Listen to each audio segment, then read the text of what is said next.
jaalala haadhaa dhabee jedhe jaalala haadha kootii odoon argadhe gaafa tokko haadha koo akkasitti hammadhee ishiidhaaf jedhee biyyoollee harkisee biyyoollee asiifachi naqee faana jiraadhee maaloo yaa jaalala haadha kootiin kootu jedheen hin dadhabee kadhadheen dadhabee kanaafan godaana irratti bahee jedhe kanaafan godaana irratti bahee kanaafan godaanaa dhaqee kanaafan bakka akkasitti gadi bahee kanaafan akkas ta'ee dhugaa seenichi baay'ee nama gaddisiisa baay'ee nama boocisa baay'ee jechuudha garaa nama nyaata jechuudha mucichi dhugaa sabu dhugaa dubbatu viidiyoo akka warra kaanii kutee asitti sinan dhageeffachiisaa ture isheetu mallasee baay'ee sireessedha lamatti wannoo namatti erga istiraakii namatti erga waan ta'eefan kanaafani yuutuubii irratti kooppiiraayitii erga waan ta'eef kanaafan kutee asitti sinii fiduu dhiise malee dhugaa rabbii baay'ee nama gaddisiisa baay'ee nama boocisa kana dura istiraakii natti ergee gannanni gaatutu irraa naa kadhatee irraa naa kaasisee haa galatoomtu galata guddaa na biraa qabdi artist gannanni gaatu dhugaa rabbii waaqayyo ishee eebbisu yuutuubii koo afaan amaariffaa gizee sargiisaa achirra viidiyoo sakandii daqiiqaa takkaan fudhadhe shiroo gaafa sargii kooti shiroo nyaattu isa jedhu istiraakii natti erge kanaaf jedheen malee silaa kutee sinatti agarsiisa amma fakkeenyaaf akka warra kaanii jechuudha kanaafi viidiyochi baay'ee nama gaddisiisa baay'ee garaa nama nyaata baay'ee wannoo namaan jedha waan ta'eef jechuudha haadholiin akkasitti kophaa keessan ijoollee keessa guddiftan ijoollee haadholiin akkasitti ijoollee keessaniif jettanii biyyaa baatanii biyya ambaatti hidhattanii gubattanii koottaa toofaana boqqolloo nyaadhaa koottaa toofaana akaayii nyaadhaa bira taa'a jaalalli haadhaa waan inni namaaf godhu dhugaa rabbii baay'ee gannoodha waan ta'eef mucichi baay'ee nama gaddisiisa baay'ee nama boocisa nama bakka isheetu mataan isaa hiqqiree boo'e akka tambineel irratti nagartanitti hiqqiree boo'e ishiin hiqqattee boossi ijoollee namni hin boonye namni viidiyoo sallaalee hin boonye dhugaa rabbii haadha isaa nama hin jaalanne wayin immoo nama haadhaaf bakka hin qabne ta'e malee baay'ee nama boocisa fiilmii intiroo caala intiroo Itoophiyaa isa kanadha bakka seensisi godhu bakka itti si tuqu jechuudha yaa daawwattoota koo akkam jirtu fayyaa keessanii nagaa keessanii nageenya fararri waaqayyo isiniif haa baay'atu warroonni nu jaalattanii warroonni nu kabajan warroonni bakka gaarii nuuf qabdan akkam jirtu fayyaa keessanii nagaa keessanii akkasumas warroonni nu jibbitan warroonni ilaa ijjumaan argaa keenya akkanuma ba'uu keenya nu jibbitanis akkam jirtu fayyaa keessanii nu isillachanuu wal maqdasin jaalanna warra nu ilaaluun warra nu jibbitanis warra nu jaalattanis warra nu kabajanis warra nu salphiftanis ijuma tokkoon ijuma wal qixumaan sin ilaallaa jechuudha jirtu fayyaadha kommentaataroonni keenya uummata kommentaatarii akkam jirtu fayyaadha nagaadha hundumtuu nagaadha halaamanni keessan waatiin keessan maatiin keessan nagaadha akkasumas warri yuutuubaraas nagaadha fayyaadha nagama jirtu siniin jettu jaartii guddoo jaartummaa kun yeroo hundayyuu dhossee sin beekuun dhossus gara fuulduraatti sin dhossu gara fuulduraatti sin dhossu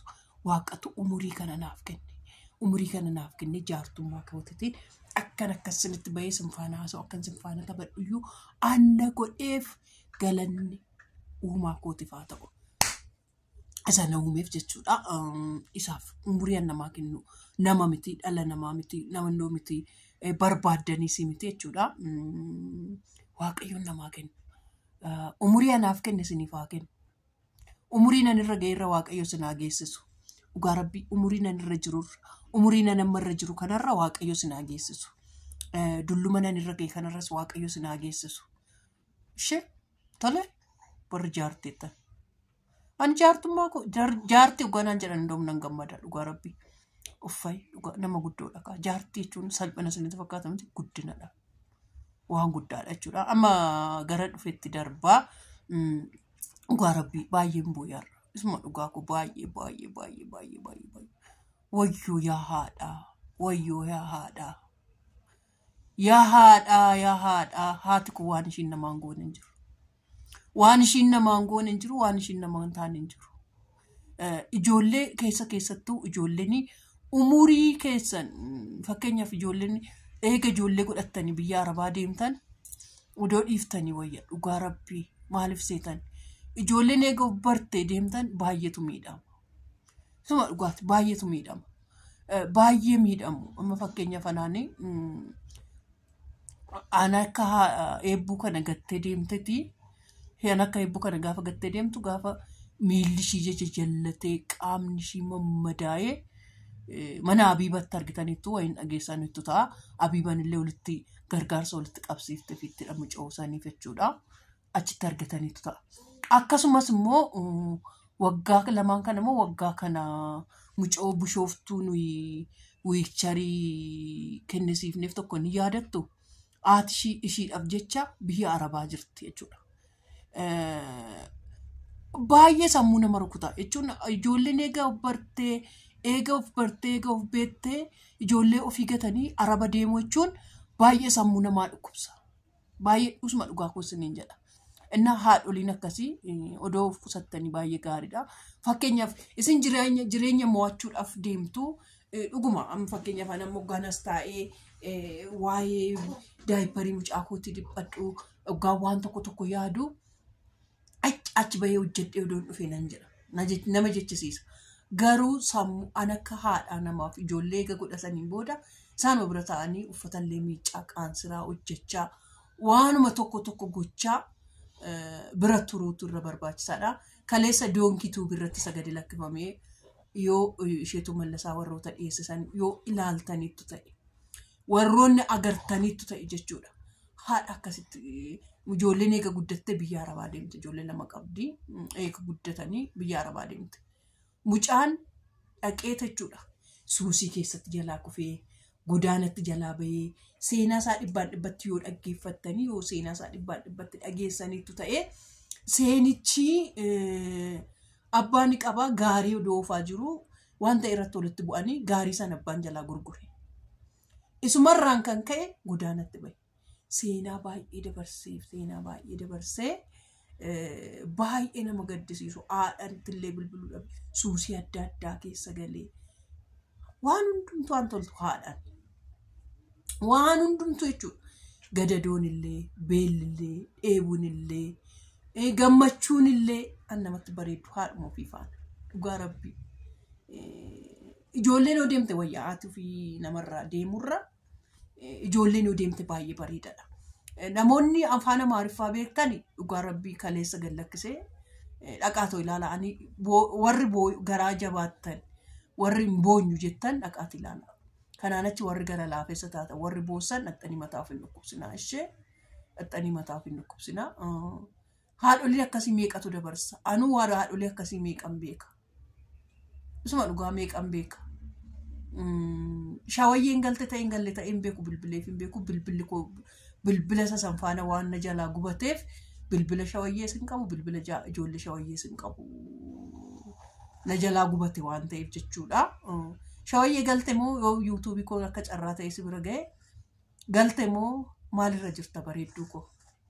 Ijoollee waggaa meeqa qabdi? Ijoollee waggaa 18 yooliidhaan qabdu. Baay'ee nama rakkisa dhugaa rabbii ijoollee akkasitti bakka godaanarra tokko nama jalaa ba'an. Ishiifaatu sammuutti na dhufeen. Ishiifaatu sammuutti na dhufeen hiqqiree boo'e. Maaliif mucaa akka eebbus gattee deemte? Maaliif ishiidhaaf daayipariin bita jetteeti? Ishiidhaaf waanuma tokkoon gochuu qaba jettee deemtee jechuudha. Eebbu komboon kaasaree jira. Kanaaf ishiidhaaf jetteeti deemte waan ta'eef jechuudha. Haadholee akkasii waan jiraniif sammuutti namanii jechuudha. Sammuutti namanii boo'ee maraadhee dhugaa rabbii ijoollee keessan amma isinii danda'ametti eega ijoollee godhattanii eega abbaa manaa godhattanii oduu deemuu baattanii baay'ee barbaachisaadha. Miidiyaa kanarratti an dhagaamaa oolu an ilaalamaa oolu. Isheetuun kun torbeedhaan hin dhiyeessaa. Achi keessaa garuu an akkasa kanaa na boochise hin jiru. Yeroo baay'ee ijoollee irraa adda bahanii an Ameerikaatti carraan darbee fideemanii maa inni buchee ifama eebbu koo biraan naqee jidduutti warri akkas ta'anii jechuudha. Warroota akkasii kanan dhiyeessaa warra Ameerikaatti fa'aa akka carraa ta'ee diibii kobaafaa guutanii kobaafaa deebisanii isaan keessaa garuu an akka kaleessaa na boochise hin jiru. Dhugaa rabbii mimmaan koo baay'ee dhaqaati ilaala warri daaluu dandeessan doonkiituubii wayin isheetu mallasaan dhiyeesse gara nama 300 ilaaleera amma yoona. Odoo fakkeenyaaf intiroo isa jedhu afaan Ingiliffaa irratti hojjetame tokko yeroo darbe tiiktookii maal miidiyaa kana tokko xaxxaree jiru suni amma isa kanaan gahu. Ruubii isa kanaan gahu dhugaa rabbii jechuudha.